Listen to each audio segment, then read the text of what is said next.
स्वागत है एक बार फिर और अब पहली खबर।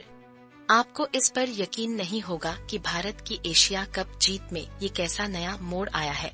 पीएम मोदी ने अभी एक बड़ा खुलासा किया है जीत को ऑपरेशन सिंदूर से जोड़ते हुए, लेकिन असली सवाल यह है, आखिर इसके पीछे का असली मकसद क्या है। ओके सो, आपको इस पर यकीन नहीं होगा कि हमने क्या खुलासा किया है। प्रधानमंत्री मोदी ने खुद एक्स पर कहा, खेल के मैदान पर ऑपरेशन सिंदूर नतीजा वही भारत जीतता है और सबूत यही आपके सामने है। स्क्रीन पर देखिए, Modi's x post operation Sindoor on the field. ये सिर्फ एक सामान्य टिप्पणी नहीं थी, याद है ऑपरेशन सिंदूर। ये पाकिस्तान से उत्पन्न आतंकवादी हमलों के लिए भारत और इसके परिणाम तो होश उड़ाने वाले हैं। यह सिर्फ एक क्रिकेट मैच के बारे में नहीं है, यह एक बयान के बारे में है। भारत हावी रहा, पाकिस्तान को 146 रन पर ऑल आउट कर दिया, फिर 2 गेंद शेष रहते पीछा कर लिया। और इस अविश्वसनीय विवरण को देखिए, Tilak Varma 69 not out, India wins Asia Cup. Tilak Varma बिल्कुल सनसनीखेज थे, उन्होंने 69 रन नाबाद बनाए।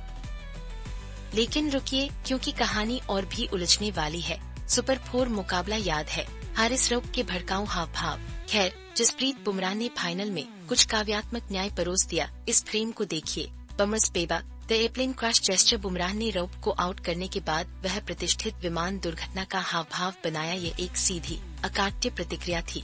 सच कहूँ तो ऐसी बातें पूरे देश में हलचल भरे शहरों से लेकर शांत गांवों तक प्रशंसक जश्न में डूब गए और इंटरनेट पर तो हंगामा मच गया है।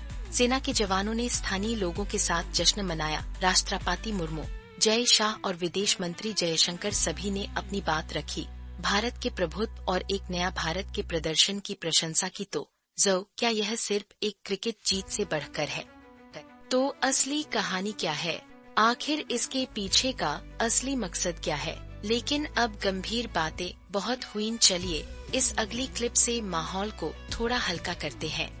रुकिए ज़रूर, क्या आपके पसंदीदा सितारे गुपचुप तरीके से एक बड़े अवैध सट्टेबाजी घोटाले में उलझे हुए हैं? प्रवर्तन निदेशालय ने अभी एक बड़ा खुलासा किया है और इसका नतीजा तो अविश्वसनीय है।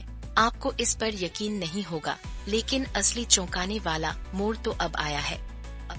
ओके ज़रूर, ये सुनिए, ईडी एक एक्सपर्ट ऑनलाइन सट्टेबाजी प्लेटफॉर्म पर पूरी रफ्तार से आगे बढ़ रहा है। वे सिर्फ जांच नहीं कर रहे, वे संपत्तियां कुर्क करने की तैयारी कर रहे हैं और सबूत यही आपके सामने है। अपनी स्क्रीन पर देखिए, सेलेब्स अंडर एड स्कैनर। जी हाँ, आपके सबसे बड़े नाम अगले हो सकते हैं, लेकिन असली खेल तो यह है। जी हाँ, आपने सही सुना, हम बात कर रहे हैं पूर्व क्रिकेटरों और फिल्म सितारों की, जिन्होंने कथित तौर पर अवैध कमाई को वैध बनाया। ईडी ने पहले ही सोनू सूद, सुरेश रैना और युवराज सिंह सहित कई अन्य लोगों से पूछताछ की है और सबूत इतने पक्के हैं कि उन्हें नकारा नहीं जा सकता। जब आप स्क्रीन पर हाई प्रोफाइल नेम्स क्वेश्चन देखते हैं तो एजेंसी पीछे नहीं हट रही है और यहीं पर मामला पेचीदा हो जाता है। ईडी सिर्फ भारत को नहीं देख रहा है, वे विश्व स्तर पर पैसे के निशान का पता लगा रहे हैं। उन्हें देश से बाहर निकाली गई अपराध की कमाई मिली है। यह सिर्फ सिद्धांत नहीं है, हमारे पास इसके सबूत भी हैं। स्क्रीन पर देखिए, over 300 crore assets seized in Dubai. Fairplay app के साथ एक ऐसे ही मामले से ज़रूर, यह सिर्फ सट्टेबाजी के बारे में नहीं है, यह भारी राजस्व हानि, अवैध प्रसारण और अंतर्राष्ट्रीय वित्त के एक उलझे हुए जाल के बारे में है और इसका असर बहुत बड़ा होने वाला है। तो अब आगे क्या होगा? क्या अब यही नया चलन है और सेलिब्रिटी एंडोर्समेंट के भविष्य के लिए इसका क्या मतलब है? और इस बड़े दांव वाले खेल में और कौन उलझा है? ठीक है, अगली खबर। दोस्तों, आपको इस पर यकीन नहीं होगा कि अगले हफ्ते बाजार में क्या आने वाला है। हम बात कर रहे हैं नए निवेश अवसरों की, एक ऐसी सुनामी की जिसे आप नजरअंदाज कर ही नहीं सकते। तो दोस्तों, कमर कस लीजिए, क्योंकि वित्तीय दुनिया एक तूफानी यात्रा पर निकलने वाली है। कमर कस लीजिए, क्योंकि प्राथमिक बाजार एक अविश्वसनीय सप्ताह के लिए तैयार है। ये आंकड़े तो बस चौंकाने वाले हैं। इन्हें स्क्रीन पर देखिए। हमारे पास 20 नए सार्वजनिक निर्गम हैं, जिनमें 4 मुख्य बोर्ड और 16 एसएमई खंड के हैं, जो सभी सदस्यता के लिए लॉन्च हो रहे हैं। जी हाँ, आपने सही सुना, और ये आंकड़े तो बस चौंकाने वाले हैं।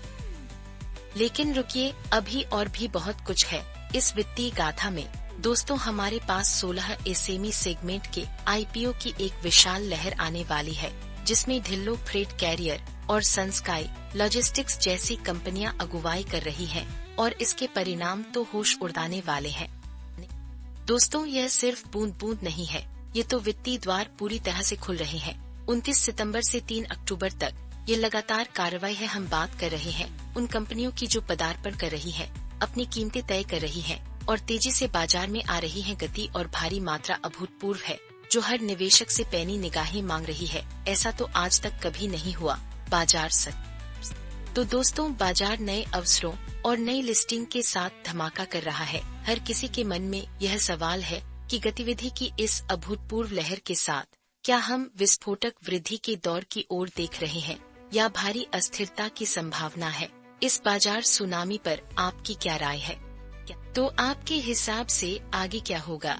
अपने विचार नीचे कमेंट्स में बताइए। अब अपना ध्यान एक ऐसी खबर की ओर ले चलते हैं जिस पर हम कई दिनों से नजर रखे हुए हैं।